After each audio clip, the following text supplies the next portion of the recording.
আবারও চলে আসলাম নতুন একটা রেসিপির সাথে। আমার আজকের রেসিপি একেবারে কম তেল মশলা দিয়ে চিকেন কারি। নমস্কার বন্ধুরা, আপনারা দেখছেন সুব্রত অর্চনার রান্নাঘর। আজ আমাদের রান্নাঘরে হচ্ছে একেবারে কম তেল মশলা দিয়ে চিকেন কারি। আসুন দেখে নেওয়া যাক আমার আজকের রেসিপি।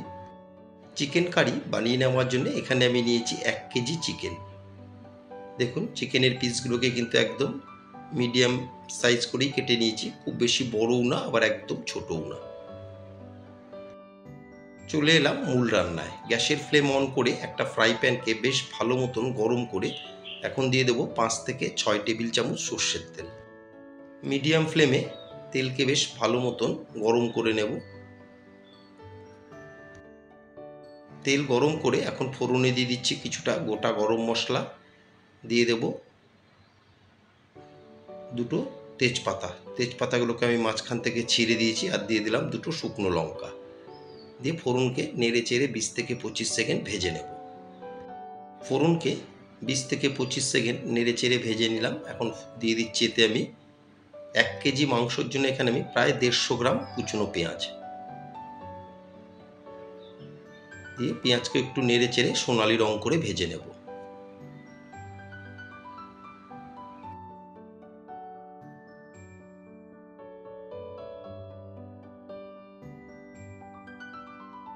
মিনিট দুয়েক নেড়ে চেড়ে দেখুন পেঁয়াজকে ভেজে নিলাম। পেঁয়াজের কালারটা একটু চেঞ্জ হয়ে এসছে। এখন এতে দিয়ে দিচ্ছি একটা গোটা রসুন, 8টা কাঁচা লঙ্কা, আর 2.5 থেকে 3 ইঞ্চি আদা আমি হামনদিস্তায় একটু থেতো করে নিয়েছি, সেটা দিয়ে দিলাম।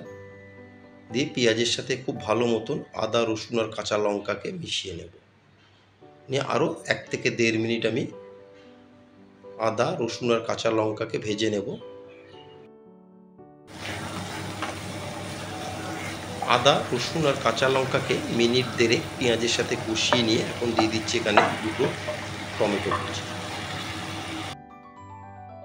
এবার টমেটোকেও খুব ভালো মতন পেঁয়াজের সাথে মিশিয়ে নেব।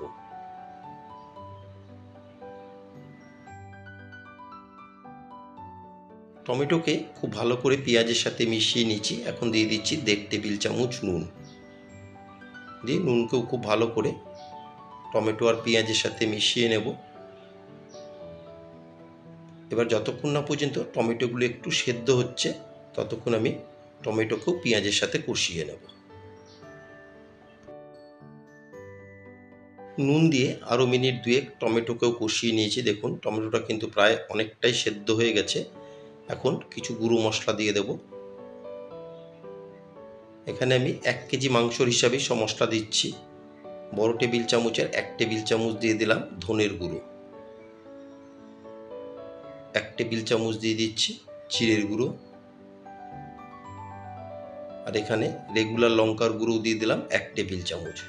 ঝালটা কিন্তু আপনারা আপনাদের হিসাব মতন বাড়িয়ে বা কমিয়ে নেবেন। আমি প্রায় 6 থেকে 8টা কাঁচা লঙ্কাও দিয়েছি এতে। আর দিয়ে দিলাম 1/2 টেবিল চামচের একটু বেশি হলুদ। আর এখানে দিয়ে দেবো হচ্ছে স্পেশাল একটা মশলা, সেটা হচ্ছে ম্যাগি মশলা। ছোট প্যাকেটগুলোর আমি 2 প্যাকেট দিয়ে দিচ্ছি ম্যাগি মশলা। দিয়ে এবার সমস্ত মশলাকে খুব ভালো মতন টমেটো আর পেঁয়াজের সাথে মিশিয়ে নেব। ম্যাগি মশলা দেওয়ার কারণে কিন্তু আলাদাই একটা টেস্ট আর ফ্লেভার আসবে।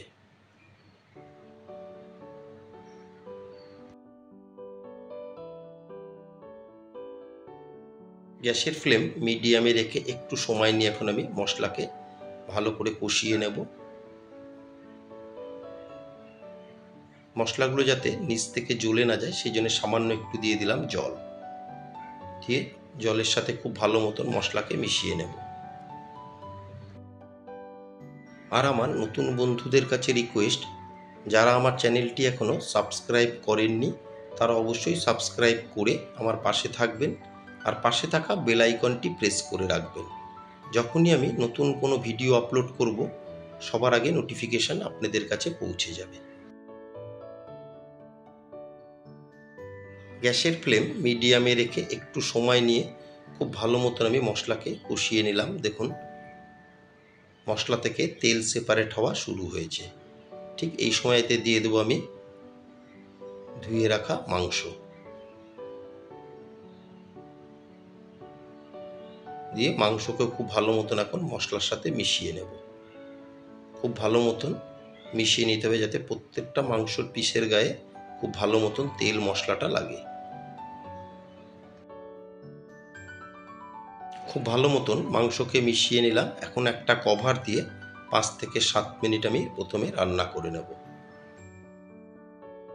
কভার দিয়ে মিনিট 5 আমি রান্না করে নিলাম। এখন কভার তুলে একবার ভালো করে মিশিয়ে নেব।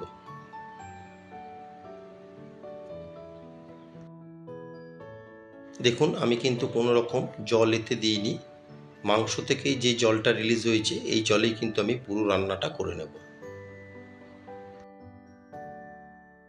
কভার দিয়ে আরও মিনিট 5 আমি রান্না করে নিলাম। এখন কভার তুলে আরও একবার ভালো মতন মিশিয়ে নেব। আর কিন্তু আমি কভার দেব না, বাকি রান্নাটা এখন কভার ছাড়াই করে নেব। আমার আজকের রেসিপি স্পেশাল ম্যাগি মশলা দিয়ে চিকেন কারি আপনাদের কেমন লাগলো অবশ্যই একটা কমেন্টের মাধ্যমে জানাবেন। যদি কোনো অংশে ভালো লেগে থাকে একটা লাইক, শেয়ার আর ছোট্ট করে একটা কমেন্ট করতে কিন্তু ভুলবেন না।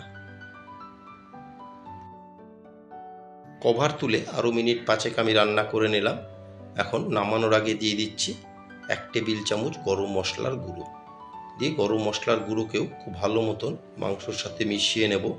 নিয়ে আরও 1.5 থেকে 2 মিনিট রান্না করে নিলেই হয়ে যাবে চিকেন কারি।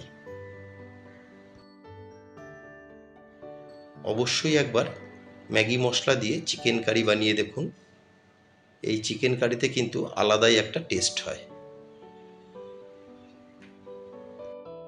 গরম মশলার গুঁড়ো দিয়ে আরও মিনিট 2 রান্না করে নিলাম। তৈরি হয়ে গেল আমার আজকের রেসিপি চিকেন কারি। সবাই সুস্থ থাকবেন, ভালো থাকবেন।